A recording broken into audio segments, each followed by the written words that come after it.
आज हम आपको बताएंगे कि आखिर अखिलेश यादव को अपने किस सांसद को चुप कराना पड़ा और क्यों, और कौन है वो सांसद जो पीछे से लोगों को धमका रहे थे। साथ ही साथ आज संसद में किस तरीके से अखिलेश यादव ने महाकुंभ का मुद्दा उठाया तो योगी आदित्यनाथ ने उन्हें जवाब भी दिया, और मिल्कीपुर में कब क्या होने वाला इसकी भी जानकारी हम आपको देंगे। नमस्कार, मैं हूं रजत सिंह और आप देख रहे हैं आज का यूपी। सबसे पहले बात कर लेते हैं समाजवादी पार्टी की एक सांसद की। बात करें उससे पहले ये वीडियो देखिए कि जब अभिभाषण की चर्चा खत्म हो रही होगी उस समय 2 मिनट का मौन श्रद्धांजलि जरूर दी जाए जो श्रद्धालुओं की जान गई है। नहीं अध्यक्ष महोदय, नहीं अभी 1 मिनट आप लोग कुछ मत बोलो। नहीं कुछ नहीं। जी हाँ, अखिलेश यादव बात कर रहे थे संसद में, वो महाकुंभ पर बोल रहे थे।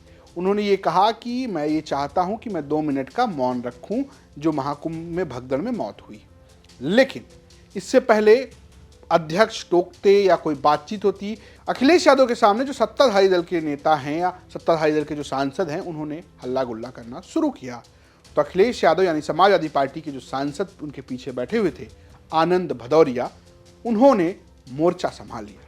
उन्होंने क्या कुछ किया वो आप एक बार फिर देख सकते हैं कि जब अभिभाषण की चर्चा खत्म हो रही होगी उस समय 2 मिनट का मौन श्रद्धांजलि जरूर दी जाए जो श्रद्धालुओं की जान गई है। नहीं अध्यक्ष महोदय, नहीं अभी 1 मिनट आप लोग कुछ मत बोलो। नहीं कुछ नहीं। तो अब आनंद भदौरिया को लेकर चर्चा हो रही कि आखिर ये कौन से सांसद हैं जिन्हें खुद अखिलेश यादव को समझाना पड़ा। तो आपको बता दें कि आनंद भदौरिया धौरहरा सीट से समाजवादी पार्टी के सांसद हैं। पहली बार ये चुनाव जीतकर सांसद बने हैं। दरअसल आनंद भदौरिया समाजवादी पार्टी के उन नेताओं में है जो अखिलेश यादव के समय सपा में सक्रिय रहे और उसके बाद अब वो सांसद बन गए। अखिलेश यादव के करीबी बताए जाते हैं और उनके पीछे आपको अक्सर बैठे नजर भी आते हैं। आनंद भदौरिया का एक और किस्सा है, दिलचस्प किस्सा है। दरअसल मायावती की सरकार में एक प्रदर्शन चल रहा था। लखनऊ के उस प्रदर्शन में एक फोटो वायरल हुई जिसमें पुलिस वाले के जूते के नीचे आनंद भदौरिया का चेहरा था, और ये तस्वीर अखबारों में छपी और तस्वीर पहुंची अखिलेश यादव के सामने। जब उन्होंने देखा कि समाजवादी पार्टी का एक कार्यकर्ता पुलिस के एक तरीके से पुलिस से पिट रहा है और एक बड़ी तस्वीर, एक बड़ा मुद्दा बना, तो अखिलेश यादव ने उस नेता को बुलाया, और उन नेता का नाम है आनंद भदौरिया जो धौरहरा से सांसद हैं। जो लोग धौरहरा नहीं जानते उनको बता दें कि ये लखीमपुर खीरी से सटी हुई सीट है जहां से अजय मिश्रा टेनी पहले सांसद थे। धौरहरा पर भी बीजेपी का कब्जा था, लेकिन दोनों सीटें इस बार समाजवादी पार्टी ने जीत ली और आनंद भदौरिया ने इस बार एक तरीके से आप कह सकते हैं कि धौरहरा की सीट जीतकर सांसद बन गए। लगातार लोकसभा में ऐसी तस्वीरें सामने आती है और उनको लेकर खूब चर्चा भी होती रहती है। अखिलेश यादव की सरकार में ये MLC भी रह चुके हैं। उन लोगों में आते हैं जो अखिलेश यादव करीबी हैं, यानी कि जिनमें नाम सुनील साजन का आता है, संजय लाठर का आता है, उसमें ही आनंद भदौरिया का नाम आता है। आप उसमें उदयवीर सिंह को भी रखते हैं। जो अखिलेश यादव के इर्द गिर्द के जो करीबी लोग हैं उनमें आनंद भदौरिया का नाम है। हालांकि जिस तरीके से वो लोकसभा में आज चिल्लाते नजर आए उसकी चर्चा खूब रही। हालांकि एक और तस्वीर रही जो हम आपको दिखाते हैं। दरअसल हुआ ये कि आनंद भदौरिया और धर्मेंद्र यादव जो कि अखिलेश यादव के भाई हैं और आजमगढ़ की सीट से सांसद हैं, वो आजमगढ़ सीट जहां से अखिलेश यादव कभी सांसद हुआ करते थे, वो और आनंद भदौरिया बगल में बैठे हुए थे। थोड़ी देर बाद ऐसी तस्वीर बनी कि धर्मेंद्र यादव ने आनंद भदौरिया को खिसकाया और किसी को पीछे से बुलाने लगे, और जब ये बुलाते बुलाते थोड़ी देर बाद, काफी बुलाने के बाद, डिंपल यादव जो अखिलेश यादव की पत्नी हैं और मैनपुरी से सांसद हैं, वो आई। इस तस्वीर की भी चर्चा खूब हो रही है। तो ये तो रही बात हल्की फुल्की जो सदन में हुई, लेकिन अब बात करते हैं दिन की दूसरी खबर की जो गंभीर विषय है। गंभीर विषय यह है कि महाकुंभ में हुए भगदड़ को लेकर अखिलेश यादव ने लोकसभा में अपनी बात रखी।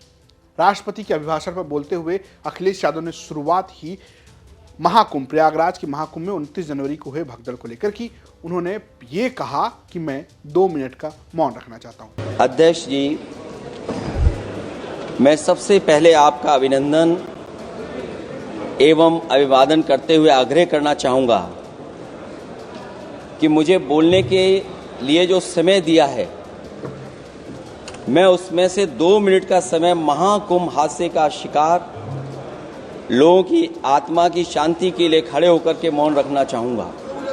अगर किसी अन्य को भी सच्चे मन से मृतकों के प्रति सच्चा भाव है तो वो भी हमारे सांसदों के साथ खड़ा होकर के ये मौन श्रद्धांजलि अर्पित कर सकता ये है। माननीय सदस्य अध्यक्ष महोदय, अगली लाइन अध्यक्ष महोदय, ये विषय अध्यक्ष महोदय, आप सीनियर लीडर हैं। अध्यक्ष महोदय, ये अधिकार आपका है, परंपरा कभी नहीं रही। ये मैंने अधिकार विषय आपका है, मेंशन मुझे करते हुए पूरा भरोसा है। इस विषय पर मौन कर दिया था, इसलिए अध्यक्ष का अधिकार है। हाँ, मैं वही अध्यक्ष महोदय, ये जो बात मैं शुरू कर रहा हूं, जहां मैंने मौन 2 मिनट के लिए श्रद्धांजलि की बात की है, ये अधिकार मेरा नहीं है अध्यक्ष महोदय, ये अधिकार आपका है। मुझे पूरा भरोसा है आप पर। अध्यक्ष ने इस पर टीका टिप्पणी की। उन्होंने बोला ये मेरा अधिकार है। उन्होंने कहा कि आप ऐसा कीजिए कि जब ये सत्र समाप्त हो तो लोग 2 मिनट का मौन रखें। इसके अलावा भी उन्होंने बहुत सारे आरोप लगाए। उन्होंने बात की किस तरीके से लाशों को छुपाया गया। तमाम आरोप जो अखिलेश यादव लगातार लगा रहे हैं, वो आरोप उन्होंने देश की संसद से लगाया। न सिर्फ वो, बल्कि मल्लिकार्जुन खड़गे भी राज्यसभा में, जो कांग्रेस के राष्ट्रीय अध्यक्ष है, वो भी इस मुद्दे पर बोलते नजर आए। तमाम पार्टी के नेता महाकुंभ के भगदड़ पर बोल रहे हैं लगातार संसद में। ऐसे में उत्तर प्रदेश के मुख्यमंत्री योगी आदित्यनाथ ने इसका जवाब दिया। योगी आदित्यनाथ ने कहा कि अखिलेश यादव सनातन विरोधी है।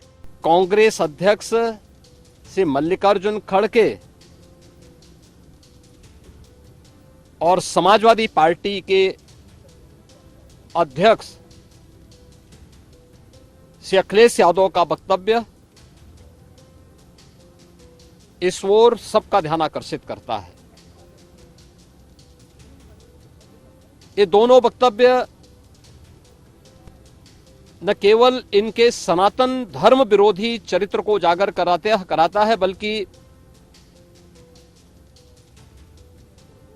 इनकी उस गिद्ध दृष्टि की ओर भी सबका ध्यान आकर्षित करता है, जो लगातार इस महाकुंभ के खिलाफ पहले दिन से दुष्प्रचार कर रहे हैं। इनका यह बयान न केवल सनातन धर्म पर प्रहार है, बल्कि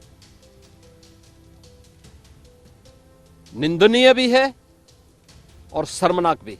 तो ये महाकुंभ को लेकर राजनीति जारी है। अखिलेश यादव योगी आदित्यनाथ पर आरोप लगा रहे हैं कि वो आंकड़े छिपा रहे हैं, उन्होंने अव्यवस्था को ध्यान नहीं दिया है। वहीं योगी आदित्यनाथ अखिलेश यादव को पलटवार में सनातन विरोधी बता रहे हैं। और ये सब कुछ हो रहा है जब उत्तर प्रदेश में चुनाव है। दिन की तीसरी खबर है मिल्कीपुर की, क्योंकि मिल्कीपुर में होना है चुनाव। उपचुनाव की तारीख है 5 तारीख, यानी कि कल होगी वोटिंग।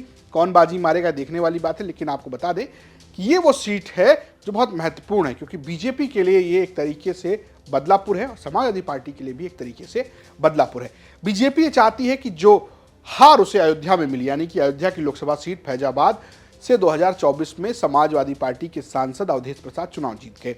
ये तब हुआ जब बीजेपी ने 2024 की चुनाव की सारी रणनीति अयोध्या पर केंद्रित की। राम मंदिर के शिलान्यास के बाद एक बड़ा मुद्दा बनाया गया, लेकिन वहां पर बीजेपी के सांसद लल्लू सिंह चुनाव हार गए। अवधेश प्रसाद जो मिल्कीपुर से विधायक थे, वो चुनाव जीतकर सांसद बन गए।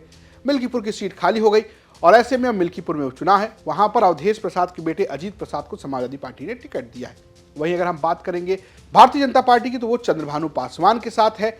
और बीजेपी ये चाहती किसी तरीके से मिल्कीपुर को जीता जाए और एक बदला लिया जाए। वहीं समाजवादी पार्टी के लिए ये जीत इसलिए बदले की बात है क्योंकि बीते उपचुनाव की 9 सीटों के उपचुनाव में समाजवादी पार्टी को बड़ा झटका लगा था। मिल्कीपुर को जीतकर अखिलेश यादव अपने मोमेंटम को बरकरार रखना चाहते ताकि 2027 पर वो एक बड़ा दावा कर सके। अब देखना यह है कि 5 तारीख की वोटिंग के बाद 8 फरवरी को कौन मिल्कीपुर पर बाजी मारता है।